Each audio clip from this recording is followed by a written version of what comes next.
الحمدللہ رب العالمین والصلاة والسلام علی سید الانبیاء والمرسلین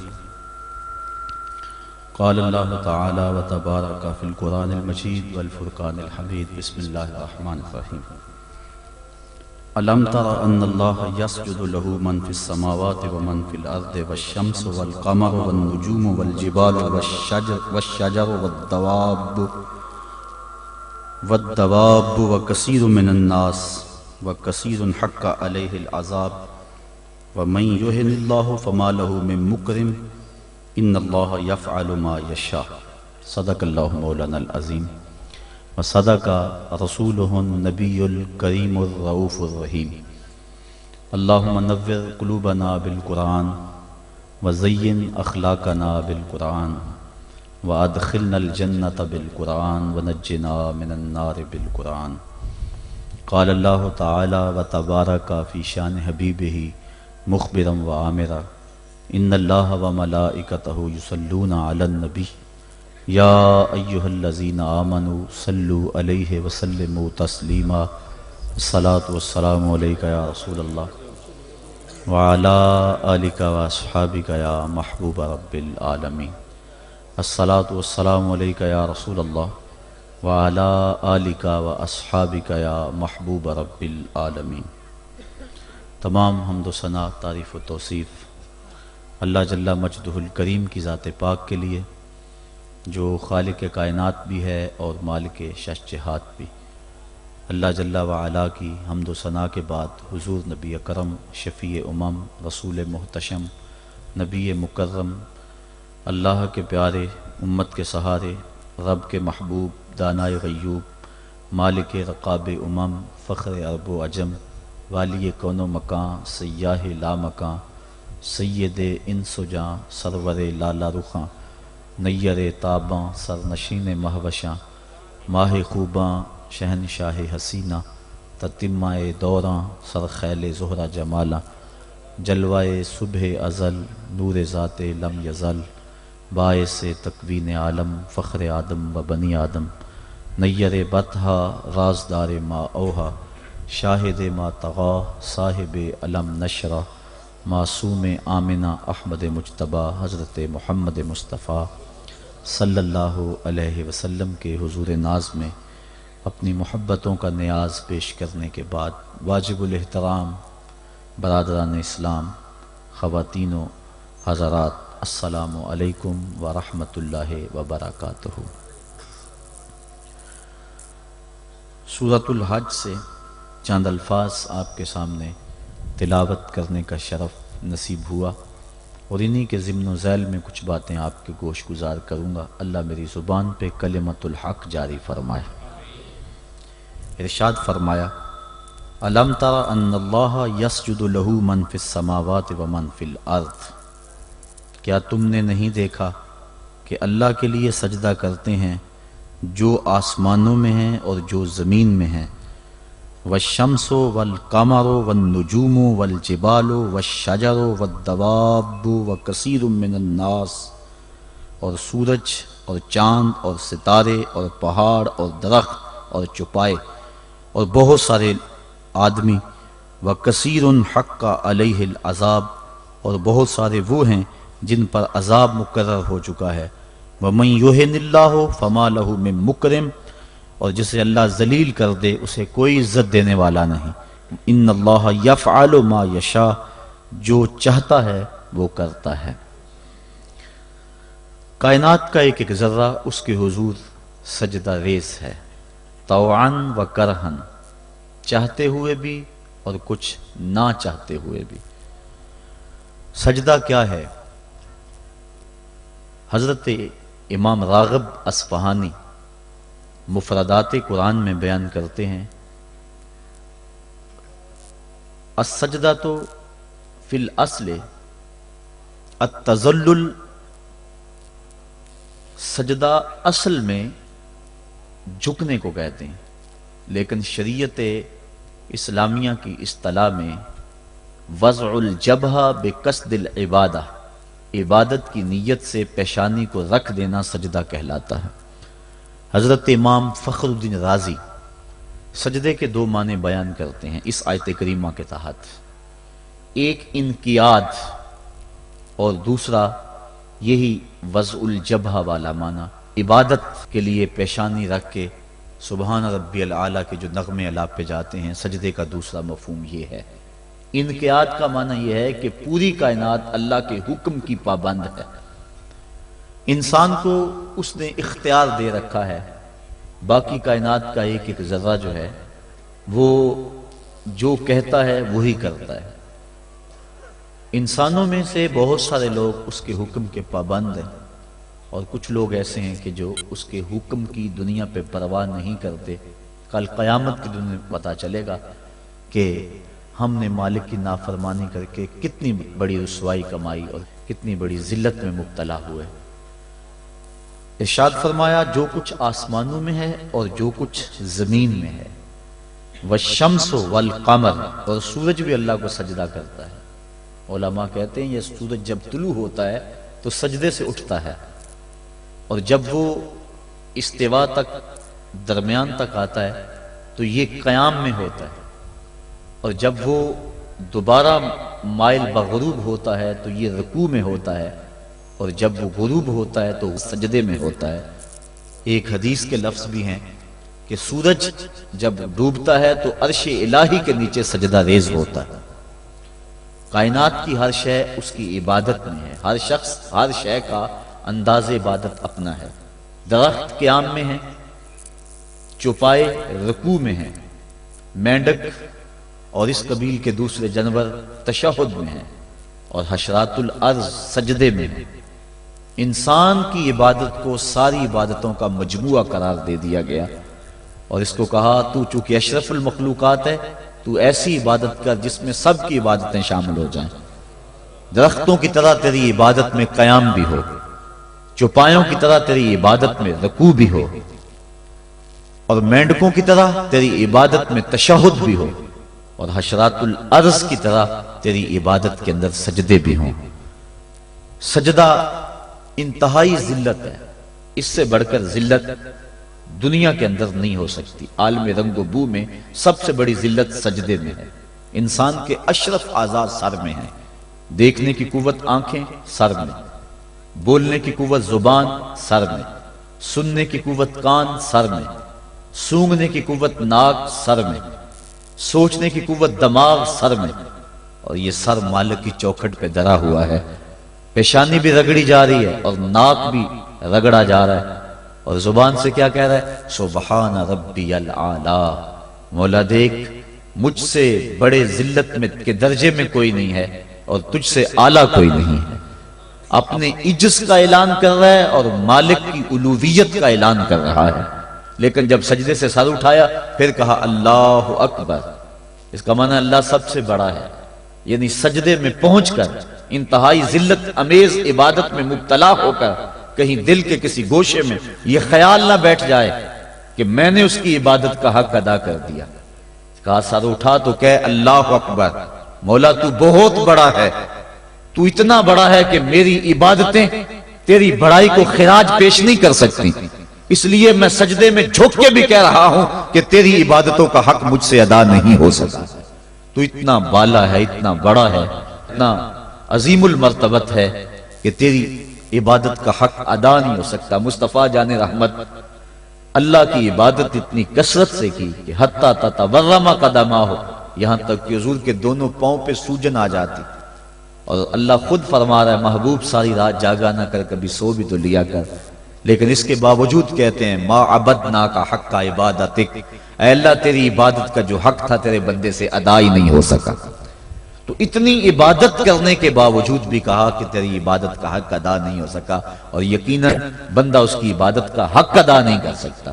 وہ جتنا بلند و بالا ہے، جتنا وہ عظیم المرتبت ہے، جتنی اس کے شانیں ہیں، بندہ جتنا مرضی جھک جائے اس کی عظمتوں اور اس کی بڑائیوں کو خراج پیش کرنے کا حق ادا نہیں ہو سکتا۔ اس لیے جھک کر جب سر اٹھایا پھر اس کی بڑائی بولی اللہ اکبر، مالک تو سب سے بڑا ہے، تو اتنا بڑا ہے کہ میں سجدے میں جھک کر بھی تیری بڑائی کو خراج پیش نہیں کر سکا اور تیری بڑائی کے سامنے سر جھکا کر بھی اپنی عجز کا اظہار کر کے بھی میں پھر بھی خراج نہیں دے سکا، اور بھی جھکنے کہ میرے اندر سکت ہوتی اور کوئی حالات ایسے ہوتے پھر بھی تیری بڑائی کا حق ادا نہ ہو سکتا۔ تو اتنا بڑا ہے اور اتنا بلند و بالا اور عظیم المرتبت ہے۔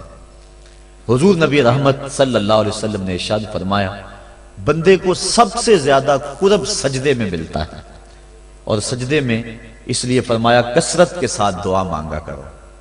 اور ایک روایت کے لفظ ہیں کہ جب بنی آدم اولاد آدم سجدے میں سر رکھ کے سبحان ربی العالی کے نغمے الاپتی ہے تو شیطان پیٹتا ہے، روتا ہے، چیختا ہے کہ مجھے سجدے کا حکم دیا گیا اور میں نے انکار کر کے اللہ کی ناراضگی مول لے لی اور جہنم کا حقدار بنا، اور اس کو جو سجدے کا حکم دیا اور اس نے سجدہ کر کے اللہ کی رضا حاصل کر لی اور جنت کا حقدار بن گیا۔ شیطان کو ایک سجدے کا حکم دیا گیا تھا لیکن اس نے اس ایک سجدے سے بھی انکار کر دیا۔ فرشتوں کو ایک سجدے کا حکم دیا گیا تھا لیکن انہوں نے 2 سجدے کیے۔ یہ جو ہم بھی نماز پڑھتے ہیں، ارشاد ہے وَرْكَعُوا وَاسْجُدُوا، رکوع کرو اور سجدہ کرو، تو اسی طرح کا حکم ورکعوا ہے اور اسی طرح کا حکم واسجدوا ہے۔ رکوع کرو اور سجدہ کرو، رکوع ہم ایک کرتے ہیں، سجدے 2 کرتے ہیں، یا تو پھر رکوع بھی 2 کیا کریں یا پھر سجدہ بھی 1 کیا کریں، چونکہ امر ہے امر، اور امر تکرار کا تقاضا نہیں کرتا اور نہ اس کا احتمال رکھتا ہے۔ میں آپ کو ایک بات کہوں تو ایک مرتبہ آپ اس کو تسلیم کر لیں جو امر کی تعمیر ہوگی، تو امر تکرار کا تقاضا نہیں کرتا، تو کہا گیا سجدہ کرو تو 1 سجدہ کرنا واجب تھا لیکن ہم سجدے 2 کرتے ہیں۔ تو علماء کہتے ہیں کہ جب فرشتوں نے سجدے میں پیشانی رکھی اور سبحان ربی العالی کے نغمے الاپے اور سجدے سے سر اٹھایا، دیکھا کہ ایک اکڑا کھڑا ہے، پھر دوبارہ سجدے میں سر رکھ کے سبحان ربی العالی کہنا شروع کر دیا، میرے مالک تیرا شکر تو نے ہمیں سجدے کی توفیق عطا فرما دی۔ اس لیے سجدے 2 ہو گئے اور رکوع 1 رہا۔ سجدہ انتہائی ذلت ہے اور عبادت کا انتہائی درجہ ہے۔ سجدے میں سر رکھ کے جو دعا مانگی جائے اللہ اس دعا کو رد نہیں کرتا۔ شیطان نے اللہ کے روبرو اس کی عزت کی قسم کھا کے کہا، مجھے تیری عزت و جلالت کی قسم، میں تیرے بندوں کو تیرے تک نہیں پہنچنے دوں گا، ان کے دائیں سے آؤں گا، ان کے بائیں سے آؤں گا، ان کے آگے سے آؤں گا، ان کے پیچھے سے آؤں گا، ان کی چاروں سمتیں گھیر لوں گا اور ان کو تیرے تک نہیں پہنچنے دوں گا۔ حضور فرمایا ظالم 2 رستے بھول گیا، کوئی بندہ سجدے میں پیشانی رکھ کے اس کو پکارتا ہے تو مالک اس کو بھی رستہ عطا فرما دیتا ہے، اور کوئی ہاتھ اٹھا کے دعا مانگتا ہے تو مالک اس کی بھی رد نہیں فرماتا، بلکہ حدیث کے لفظ ان ربکم حیی کریم یستحیی من عبدہ اذا رفع یدیہ ان یردہما صفرا، تمہارا رب سخی بھی ہے، زندہ بھی ہے، کریم بھی ہے۔ بندے جب اس کے سامنے ہاتھ پھیلا کے دعا مانگتے ہیں اللہ فرماتا ہے مجھے شرم آتی ہے ان کے اٹھے ہوئے ہاتھوں کو خالی کیسے موڑ دو۔ تو بندے اس کے حضور جب مانگیں مطالبہ کریں تو مالک بندوں کی دعاؤں کو قبول کرتا ہے۔ تو یہ 2 راستے کھلے ہوئے ہیں، ہاتھ اٹھا کے دعا مانگیں یا سجدے میں سر جھکا کے دعا مانگیں، تو مالک اپنے بندوں کی دعا کو قبول فرماتا ہے، شرف قبولیت بخشتا ہے۔ سجدہ بندگی کا اظہار ہے، اور انسان جتنے مرضی مرتبہ کمال پہ پہنچ جائے اس کے لیے اعزاز یہ ہے کہ وہ بندہ ہو۔ حضور معراج کی قربت خاص میں جب پہنچے اور مالک نے اپنے محبوب سے پوچھا بما اشرفک یا احمد، پیارے بتا تجھے کس چیز سے نوازا جائے، تو اس قرب خاص میں محبوب نے کیا انتخاب کیا اور کس چیز کا مطالبہ کیا؟ حضرت امام رازی نے لکھا اور بھی علماء نے، ملا جیون تفسیرات احمدیہ میں لکھتے ہیں کہ حضور نبی رحمت صلی اللہ علیہ وسلم نے اس قرب خاص میں اللہ کی بارگاہ میں عرض کی بنسبتی الیک شرفنی بالعبودیہ، اے اللہ ساری زندگی سجدوں میں پیشانی رکھ کے میں کہتا رہا ہوں کہ تو میرا اللہ ہے، آج تو بھی تو کہہ دے کہ تو میرا بندہ ہے، تو مجھے بندہ کہہ کے پکار دے۔ بندگی میں جو مزہ ہے بندے کے لیے اس سے بڑا اور کوئی اعزاز ہو ہی نہیں سکتا۔ حضرت غوث اعظم شیخ عبد القادر جیلانی رحمۃ اللہ تعالی علیہ فرماتے ہیں کہ ولایت میں سب سے کمال مرتبہ جو بندے کو نصیب ہوتا ہے وہ مقام بندگی ہے۔ بندگی وہ دولت ہے کہ جو بندے کو کائنات کی قوتوں کے سامنے سینہ سپر ہونے کی قوت دیتی ہے۔ جب خدا کے سامنے بندہ جھک جاتا ہے تو پھر کسی اور کے آگے نہیں جھکتا۔ یہ درس ہے توحید کا، یہ سبق ہے سجدے کا۔ اللہ کو سجدہ کرنے والا کسی اور کے آگے پیشانی نہیں جھکا سکتا، اور اگر کوئی اللہ کو بھی سجدے کرتا ہے اور کسی اور کے آگے بھی پیشانی جھکاتا ہے تو اس نے سجدے کی روح کو سمجھا ہی نہیں۔ توحید کے دامن میں آباد ہونے والا کائنات کی ہر شے سے بے خوف ہو جاتا ہے۔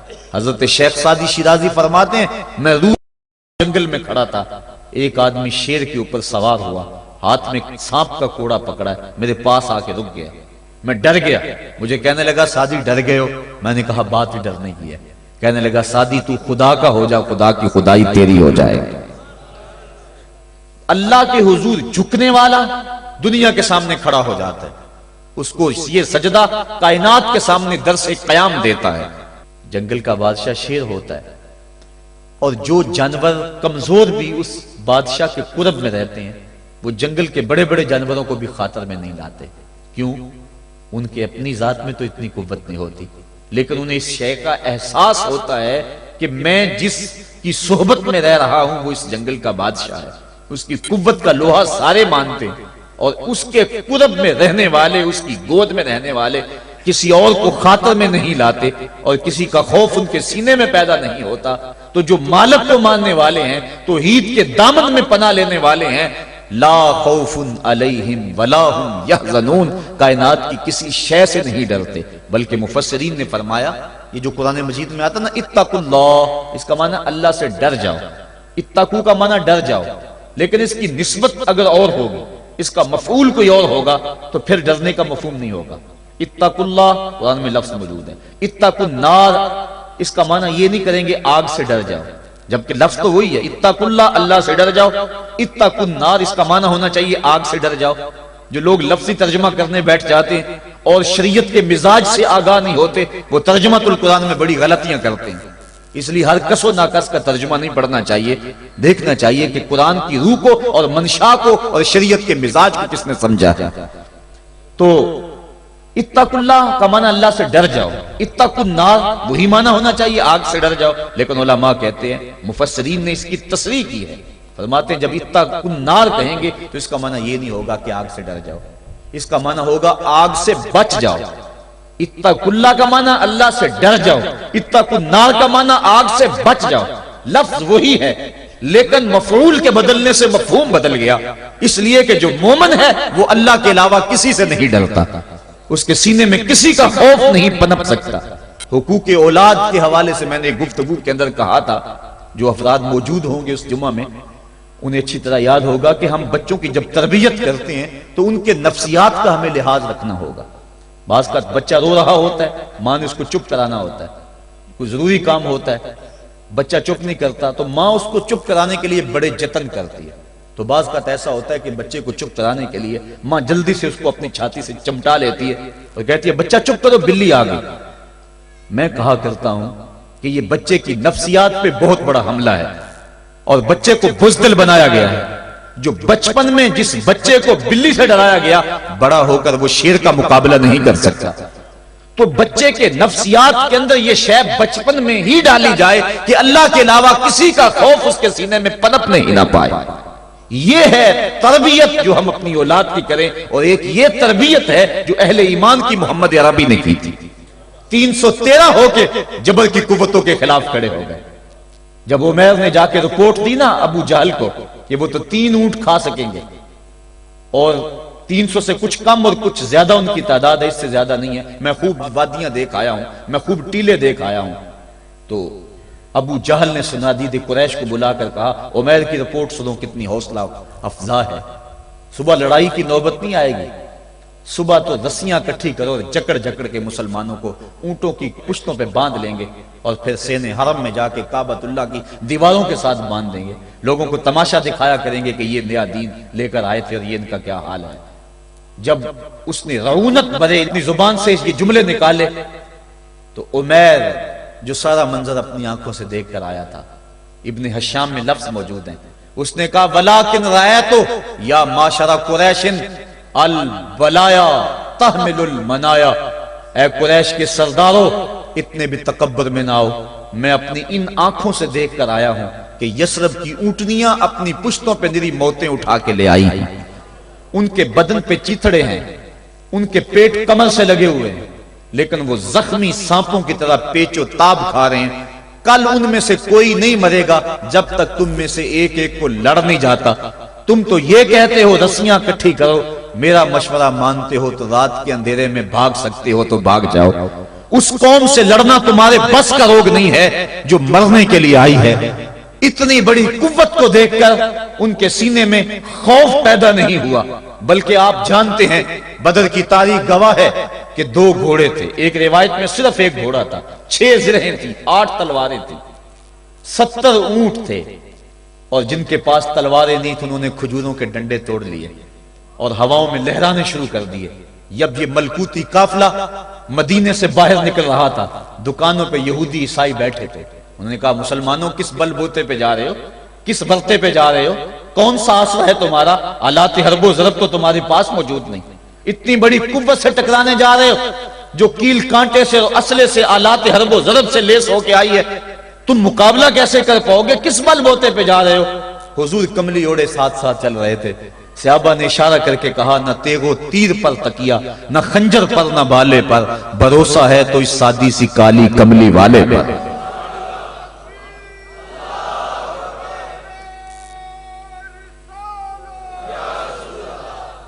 اب اس ماحول میں جبکہ کفار پورا لاؤ لشکر لے کے آئے اور ابو جہل نے کہا اعلان کر دو لنا عزا ولا عزا لکم، یہ ان کے بت کا نام ہے، ہمارے پاس عزا ہے تمہارے پاس عزا نہیں، ہمارے پاس لات ہے تمہارے پاس لات نہیں، ہمارے پاس منات ہے تمہارے پاس منات نہیں، ہمارے 360 خدا اور تمہارا ایک خدا، مقابلہ ہی کوئی نہیں۔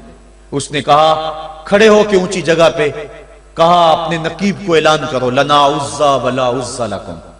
حضور کے کانوں میں آواز پڑی، فرمایا علی تم بھی اونچے ٹیلے پہ کھڑے ہو جاؤ اور تم ان کو جواب میں کہو اللہ مولانا ولا مولا لکم، اللہ ہمارا مولا ہے تمہارا مولا کوئی نہیں ہے۔ اور پھر حضور نے سجدے میں سر رکھ دیا۔ سجدہ اتنی بڑی قوت ہے، ہزاروں ایٹم بمبوں کے اندر وہ قوت نہیں ہے جو سجدے کے اندر طاقت رکھ دی۔ آج دنیا سے ہم ڈر رہے ہیں اس لیے کہ ہمارے سجدے چھن گئے ہیں، ہمارے سجدوں کی آبرو چھن گئی ہے، ہمارے سجدوں میں وہ حرارت اور گرمی نہیں رہی، وہ رقت اور وہ نرمی نہیں رہی۔ بدر کا میدان ہے، 1000 کا لشکر جرار مقابلے میں ہے اور وہ پورے لاؤ لشکر کے ساتھ ناز و تفاخر کے اندر مسلمانوں کو ملیا میٹ کر دینے کے جذبوں سے دانت پیس رہے ہیں کہ آج مسلمانوں کو کچا چبا دیں گے۔ مسلمانوں کے ساتھ پاس صرف 8 تلواریں اور ان کے بطن میں کھانے کے لیے کچھ نہیں، جس کھجور کو چوس کے روزہ رکھتے ہیں اسی کھجور کو چوس کے روزہ افطار کرتے ہیں۔ یہ حالت مسلمانوں کی، بدن پہ چیتھڑے لگے ہوئے کپڑے ہیں، عجیب حالت ہے۔ پھر کون سا آسرا تھا جو مسلمانوں کے کام آیا؟ مصطفیٰ کریم نے مسجد عریش میں سجدے میں پیشانی جھکا دی۔ حضرت ابو بکر صدیق رضی اللہ تعالیٰ عنہ فرماتے ہیں میں حضور کے ساتھ تھا، ساری رات مصطفیٰ روتے رہے، آنکھوں میں آنسو ہیں، حضور کی چادر سر انور سے سلٹ کے حضور کے کندھوں پہ آ جاتی، پھر کندھوں سے پشت پہ آ جاتی، میں اٹھا کے حضور علیہ السلام کے سر پہ رکھتا اور کہتا حضور بس کرو۔ حضور بار بار روتے اور اللہ کی بارگاہ میں سجدے میں سر ڈال کر التجائیں کرتے۔ لفظ کیا تھے محبوب کی زبان پہ، آج تک ایسی ناز والی دعا کسی نے نہیں کی ہے جیسی دعا مصطفیٰ جان رحمت نے کی۔ مصطفیٰ کریم سجدے میں سر رکھا ہے اور کیا کہا اللہم ان تہلک ہذہ العصابہ لم تعبد فی الارض ابدا، میرے مالک میں نہیں کہتا کہ ان لوگوں کو بچا لے، دیکھ میری زندگی کی کمائی یہی 313 ہے جو میں تیری چوکھٹ پہ لے کے حاضر ہو گیا ہوں، میری زندگی کا کل اثاثہ، میری زندگی کا کل سرمایہ کوہ ابو قبیس پہ کیے گئے درسوں کا نتیجہ، عکاظ کی منڈی کے اندر دیے گئے درسوں کا نتیجہ، اور ذی المجال کے میلے میں تیرے دین کی تبلیغ کا نتیجہ، طائف کے بازاروں میں پتھر کھا کھا کے جو تبلیغ کی اس کا نتیجہ، رستے میں گڑے، رستے میں بچھتے ہوئے کانٹے، اور مکے کے بازاروں میں میرے بدن کے اوپر پڑتی ہوئی اوجریاں، میں نے پھر بھی تیرا کلمہ بلند کیا۔ میرے مالک، میری پوری زندگی کا گداز، میری پوری زندگی کا سرمایہ، میری زندگی کے آنسو، میری زندگی کا رونا سین حرم کے اندر کعبۃ اللہ کی چھاؤں کے میں سجدے کر کر کے، کوئی کبھی میں نے عمر مانگا، کبھی میں نے حمزہ مانگا، تیرے دین کے لیے میں نے جو ایک ایک کر کے تنکا جوڑا اور یہ ایک چھوٹا سا گھونسلہ بنایا۔ یہ گھونسلہ اب بجلیوں کی زد میں ہے، کفار کی بجلیاں اس گھونسلے کو جلا دینا چاہتی ہیں۔ میرے مالک، میں یہ نہیں کہتا کہ میرا یہ گھونسلہ اور میری یہ مٹھی بھر جماعت اور یہ چند میرے لوگ اور یہ میرا سرمایہ اور اثاثہ، میری پوری زندگی کی کمائی، میری جوانی کا سرمایہ جو میں نے تیرے سامنے لا کے رکھ دیا ہے، میں یہ نہیں کہتا ان کو بچا لے، لیکن میرے مالک اگر یہ نہ رہے تو قیامت تک پھر تجھے بھی خدا کوئی نہیں کہے گا۔ ان تہلک ہذہ العصابہ لم توبد فی الارض ابدا، اگر یہ نہ رہے تو قیامت تک تیرے نام کے ڈنکے بجانے والے بھی دنیا پہ نہیں ہوں گے۔ یہ حضور نے اللہ کی بارگاہ میں دعا کی اور سجدے میں سر رکھا ہے۔ حضور علیہ السلام کی آنکھوں میں اشک جاری ہیں، سجدے سے قوت حاصل کی جا رہی ہے۔ دشمن کے مقابلے میں مصطفیٰ کریم سجدے میں سر رکھ کے اللہ سے آرزو کر رہے ہیں۔ حضرت سیدنا صدیق اکبر فرماتے ہیں اچانک حضور نے سر اٹھایا، میں خوش ہو گیا کہ حضور کے چہرے پہ مسکراہٹ تھی۔ حضور مسکراتے ہوئے فرمایا ابشر یا ابا بکر ھذا جبریل آخذ بعنان فرسہ، ابو بکر بشارت ہو، وہ جبریل اللہ کی مدد لے کر آ گئے۔ تو یہ سجدے تھے جن سجدوں نے ظالم اور جابر قوتوں کا منہ توڑ کے رکھ دیا۔ حضرت علی المرتضیٰ روایت کرتے ہیں رضی اللہ تعالیٰ عنہ، فرماتے ہیں میں نے ہاتھ میں تلوار تھامی اور میدان میں کود پڑا، میں نے کئی کافروں کو واصل جہنم کیا، پھر پلٹ کے دیکھا کہ میں حضور کی زیارت کر لوں، لیکن مجھے حضور نظر نہ آئے۔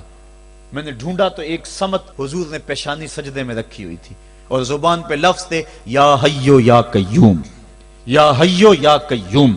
حضور یہ پڑھتے جا رہے تھے، یا حیو یا قیوم کا وظیفہ پڑھتے جا رہے تھے اور سجدے میں پیشانی تھی حضور کی۔ میں پھر دوبارہ آیا اس سجدے سے جوش لے کر، اس سجدے سے گرمی اور حرارت لے کر، اور پھر دشمن کی صفوں میں کود گیا۔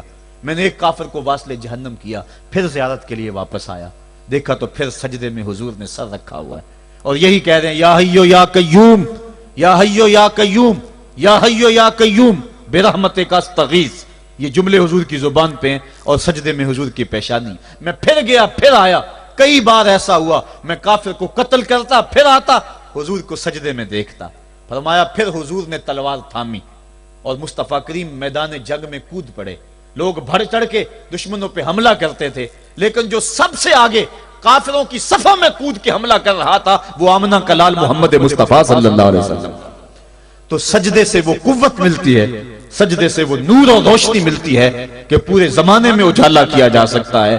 آج 56-57 اسلامی ملک دنیا کے سامنے رسوا ہو رہے ہیں اور دنیا کے سامنے سجدہ ریز ہیں، اس لیے کہ وہ ایک خدا کے سامنے سجدہ کرنا بھول گئے ہیں۔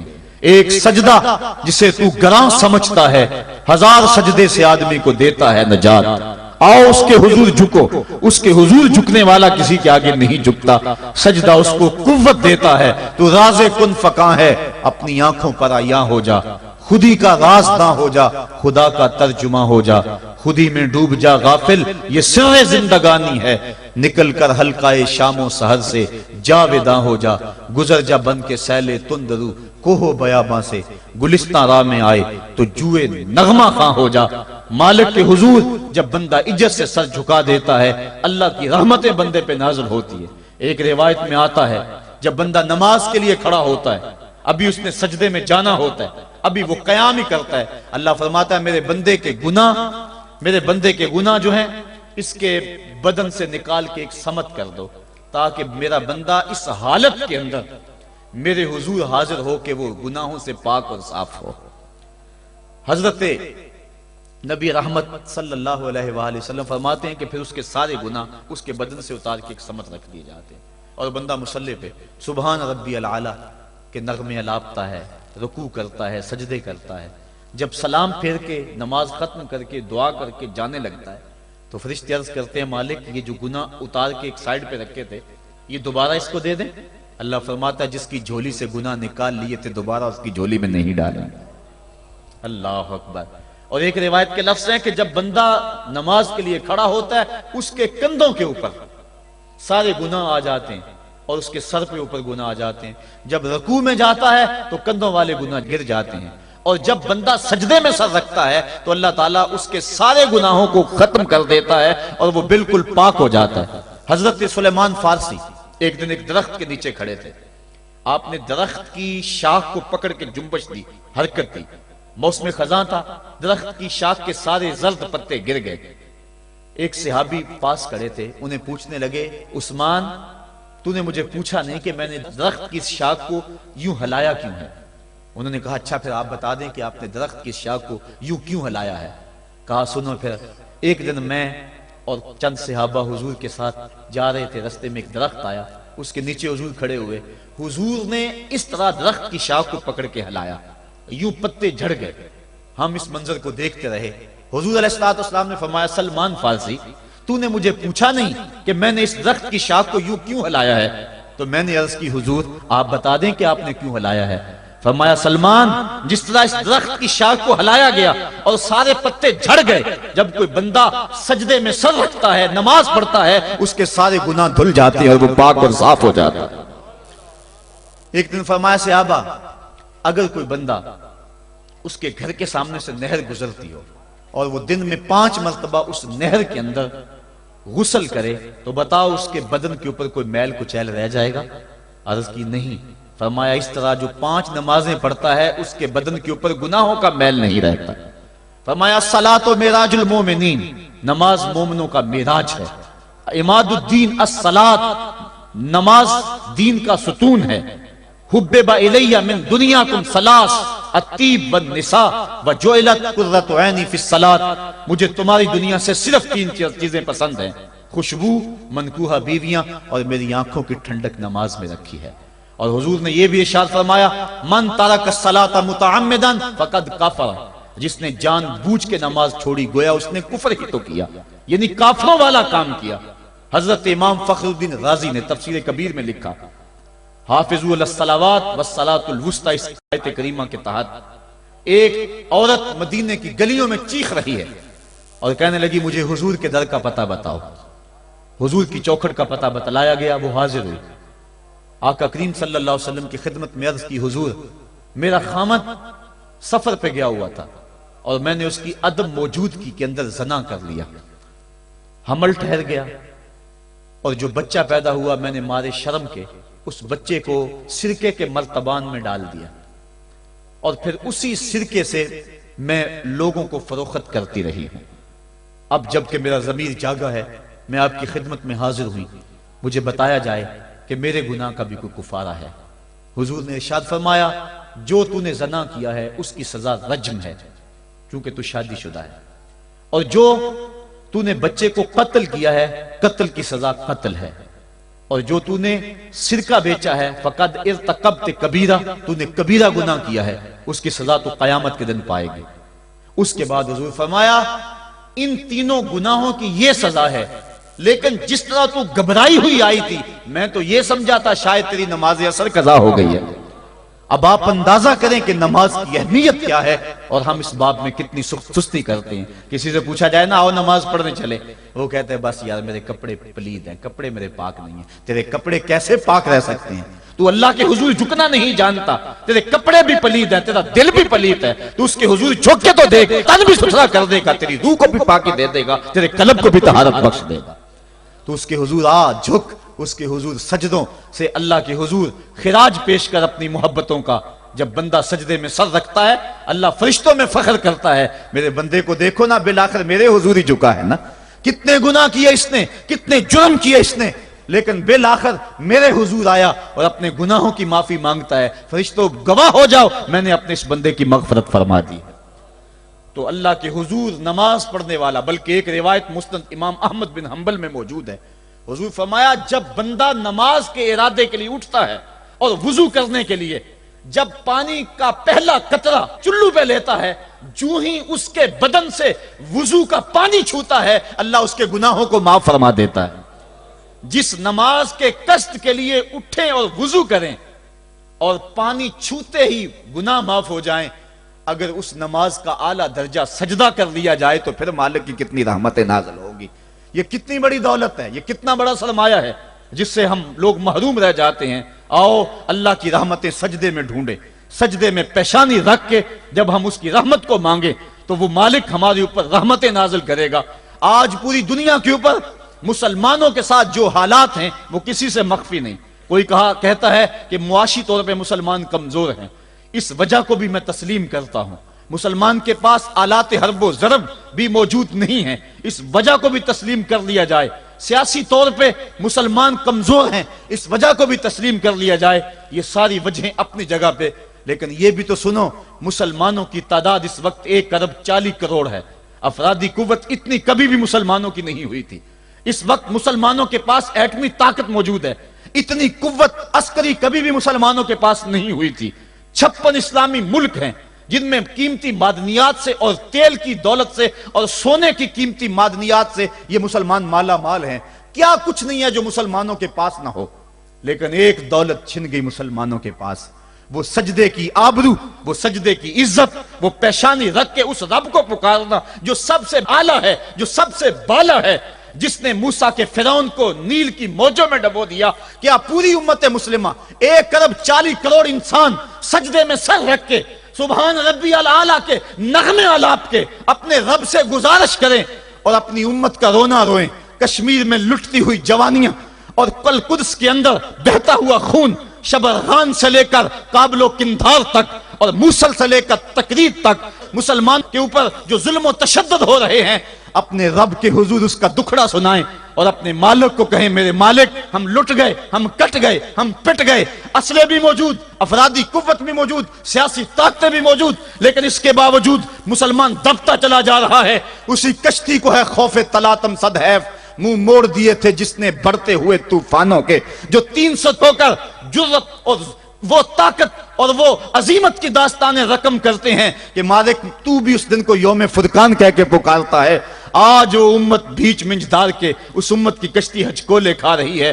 ہماری فریاد، ہمارا استغاثہ تیرے سے ہے، میرے مالک ہمارا کھویا ہوا وقار بحال کر دے اور اس امت کو اس مرتبہ کمال تک پہنچا دے جس مرتبہ کمال تک یہ امت پہلے پہنچی تھی، اور ان کا کھویا ہوا وقار بحال کر دیا جائے۔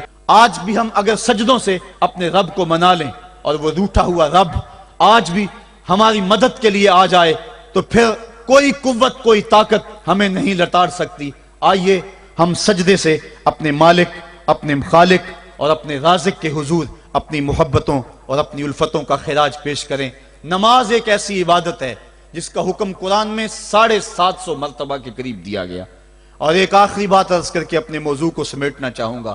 میرے اور آپ کے آقا مولا حضور نبی رحمت صلی اللہ علیہ وسلم پر جب وقت آخر آیا تو آخری وصیتیں جو حضور نے اپنی زندگی میں کی وہ کیا تھی؟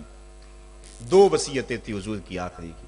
جب حضور ایام مرض میں تھے اور آخری وصیتیں، اس کے بعد حضور نے کوئی کلام نہیں کیا، وہ یہی تھا، الصلاۃ الصلاۃ الصلاۃ الصلاۃ۔ لوگوں میں تمہیں نماز کی تاکید کرتا ہوں، میں نماز کی تاکید کرتا ہوں۔ اور دوسرا فرمایا، جو تمہاری ملک میں تمہارے غلام اور تمہاری لونڈیاں ہیں ان کے ساتھ حسن سلوک کی تاکید کرتا ہوں۔ یہ آخری 2 باتیں تھی جو حضور نے ارشاد کی۔ حقوق اللہ کے حوالے سے نماز اور حقوق العباد کے حوالے سے حضور نے کمزوروں کے حق ان تک پہنچانے کی تاکید امت کو دی، اور اس کے بعد پھر حضور انتقال کر گئے۔ آئیے ہم سجدوں سے اپنے رب کو راضی رکھیں۔ اللہ مجھے آپ کو توفیق عمل عطا فرمائے۔